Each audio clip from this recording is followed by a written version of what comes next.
सागर स्थित महार रेजिमेंट से रिटायर होने वाले जवानों को सेना द्वारा आधुनिक खेती का प्रशिक्षण दिया जा रहा है। इसके तहत सेना के जवानों को प्रगतिशील किसानों से मुलाकात के साथ साथ उनके द्वारा खेती में किए गए नवाचारों से रूबरू कराया जा रहा है, ताकि जवान रिटायर होने के बाद अपने परिवार के साथ रहकर खेती किसानी कर देश की सेवा करें। सागर स्थित महार रेजिमेंट सेंटर के जवानों को पिछले 10 सालों से इस प्रशिक्षण की शुरुआत की गई है। इसके तहत आज जो सेना के जवान रिटायरमेंट के करीब पहुंचते हैं, उन्हें सेना के द्वारा खेती किसानी का प्रशिक्षण दिलवाया जाता है। इसके लिए सेना बुंदेलखंड के प्रगतिशील किसानों से सेना के जवानों की मुलाकात कराती है।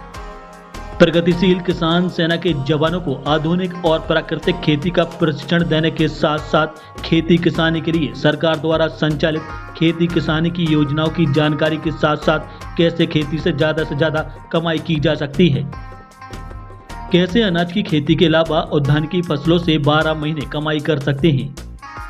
इसके अलावा फूड प्रोसेसिंग की तकनीक की सहारा लेकर कृषि उत्पाद से ज्यादा आमदनी की जा सकती है, इसकी जानकारी दी जाती है। सेना के जवान अगर रिटायरमेंट के बाद घर पहुंचकर खेती किसानी में कोई सलाह या जानकारी लेना चाहते हैं तो हमेशा मुहैया कराई जाती है।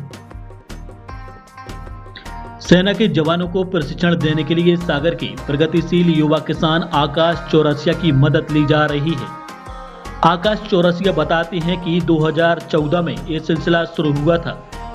तब से लेकर अब तक सेना के 5000 जवान ट्रेनिंग ले चुके हैं और 2014 से लगातार ये सिलसिला चल रहा है। देखिए, ये प्रशिक्षण का उद्देश्य ये है कि जो भी हमारे जवान होते हैं देश की सेवा में होते हैं और निश्चित तौर पे ये अपनी पूरी जो उम्र है या जो अपना पूरा कार्य है वो अपनी सेवा में लगाते हैं देश की, और रिटायरमेंट के बाद ये कहीं ना कहीं किसी न किसी क्षेत्र में फिर इनको काम तो करना ही होता है।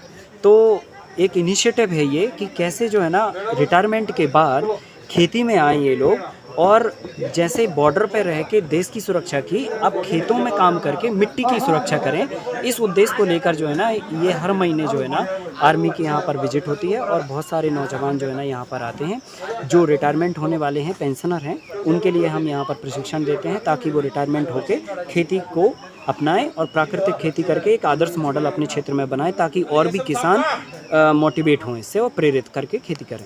लगभग 5000 से भी ज़्यादा सेना के जवानों ने अभी तक यहाँ से ट्रेनिंग ली। 2014 से ये लगातार चालू है और आज अभी 2024 10 साल हो गए। 10 सालों में लगभग 4500 लोगों ने यहाँ से प्रशिक्षण ले लिया है। बहुत सारे जवान जो है ना खेती खरीद कर काम करने लगे। कुछ लोगों की पैतृक अपनी ज़मीनें थीं तो उन लोगों ने अपना प्राकृतिक खेती का काम शुरू किया, और जो लोगों के पास ज़मीनें नहीं थी तो वो रिटायरमेंट के पैसे से उन्होंने ज़मीनें खरीद कर और ये प्राकृतिक खेती के मिशन में लग गए। तो ये बहुत बड़ा अच्छा काम है जिससे समाज की भी सेवा हो रही है और मिट्टी की और पर्यावरण की भी सेवा हो रही है।